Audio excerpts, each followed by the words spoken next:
Assalamualaikum warahmatullahi wabarakatuh. Salam, selamat siang. Perkenalkan, nama saya Pratama Syahdan Kalake dengan NIM 2231221817. Jurusan Administrasi Bisnis, Prodi Manajemen Perusahaan, kelas 3A. Saya akan mereview kembali materi manajemen sumber daya manusia dengan pokok pembahasan. Yang pertama, pengembangan karyawan. Yang kedua, penilaian prestasi kerja. Yang ketiga, insentif. Yang keempat, pemisahan atau separation. Yang kelima, audit SDM.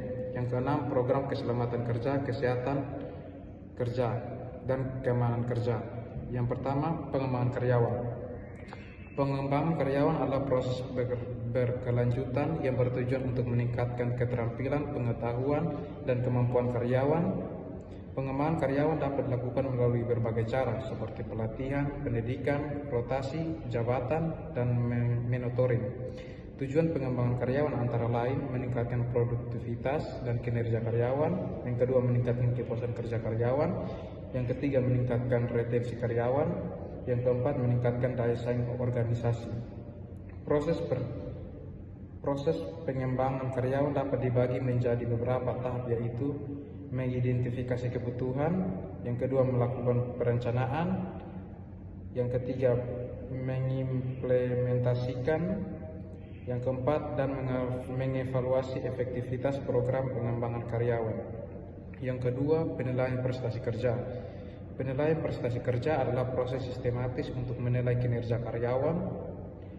Penilaian prestasi kerja dapat dilakukan dengan berbagai cara seperti wawancara, kuesioner, dan observasi. Tujuan penilaian prestasi kerja antara lain memberikan umpan balik kepada karyawan, melakukan evaluasi kinerja karyawan, melakukan penentuan gaji dan tunjangan karyawan, melakukan promosi dan mutasi karyawan. Yang ketiga, insentif. Insentif adalah imbalan yang diberikan kepada karyawan sebagai penghargaan atas kinerja yang baik. Insentif dapat berupa uang, barang, atau kesempatan.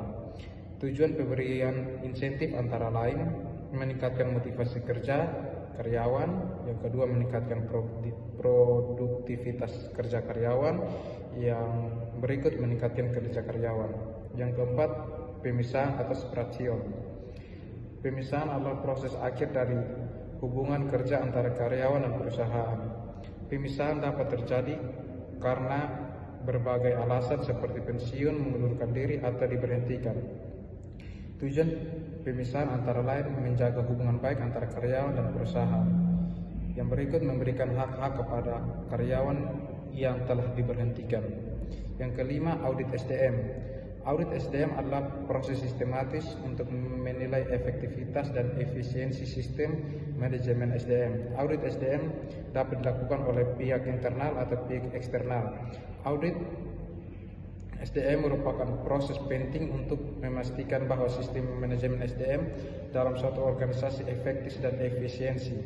Audit SDM dapat membantu organisasi mencapai tujuan dan dengan meningkatkan kinerja karyawan, produktivitas organisasi, dan kepuasan karyawan. Tujuan audit SDM antara lain mengidentifikasi area-area yang perlu ditingkatkan dalam sistem manajemen SDM. Yang kedua, memberikan rekomendasi untuk perbaikan sistem manajemen SDM. Yang berikut, program keselamatan kerja dan kesehatan atau K3. Program K3 adalah program yang bertujuan untuk mencegah terjadi kecelakaan kerja dan penyakit akibat kerja. Program K3 harus mencakup berbagai aspek seperti keselamatan, kesehatan, dan lingkungan kerja. Tujuan program K3 antara lain menjaga keselamatan dan kesehatan karyawan, meningkatkan produktivitas kerja, yang berikut menjaga lingkungan kerja dan yang sehat dan aman. Pengembangan karyawan, penilaian prestasi kerja, insentif, pemisahan, audit SDM, dan program K3 adalah bagian penting dari manajemen sumber daya manusia. Manajemen SDM yang baik akan membantu organisasi untuk mencapai tujuannya. Berikut adalah beberapa contoh penerapan materi-materi tersebut di dunia kerja. Yang pertama, sebuah perusahaan mengadakan pelatihan kepemimpinan bagi para manajernya. Pelatihan ini bertujuan untuk meningkatkan kemampuan manajer dalam memimpin tim dan organisasi. Yang berikut, sebuah perusahaan menggunakan sistem penilaian kinerja yang terintegrasi. Sistem ini memungkinkan perusahaan untuk menilai kinerja karyawan secara objektif dan akurat. Sebuah perusahaan memberikan bonus kepada karyawan yang mencapai target penjualan. Bonus ini bertujuan untuk meningkatkan motivasi kerja karyawan dan mendorong mereka untuk mencapai kinerja yang lebih baik. Yang berikut, sebuah perusahaan memberikan pesangon kepada karyawan yang diberhentikan. Karena pensiun, pesangon ini diberikan sebagai bentuk penghargaan atas jasa karyawan selama bekerja di perusahaan. Yang berikut, sebuah perusahaan melakukan audit SDM untuk menilai efektivitas sistem manajemen SDM. Hasil audit menunjukkan bahwa perusahaan perlu meningkatkan pelatihan karyawan dan sistem remunerasi. Yang berikut, sebuah perusahaan menerapkan program K3 yang ketat. Program ini bertujuan untuk mencegah terjadinya kecelakaan kerja dan penyakit akibat kerja. Dengan menerapkan materi-materi tersebut secara efektif, organisasi dapat meningkatkan produktivitas dan kinerja karyawan, meningkatkan kepuasan kerja karyawan, meningkatkan retensi karyawan, dan meningkatkan daya saing organisasi.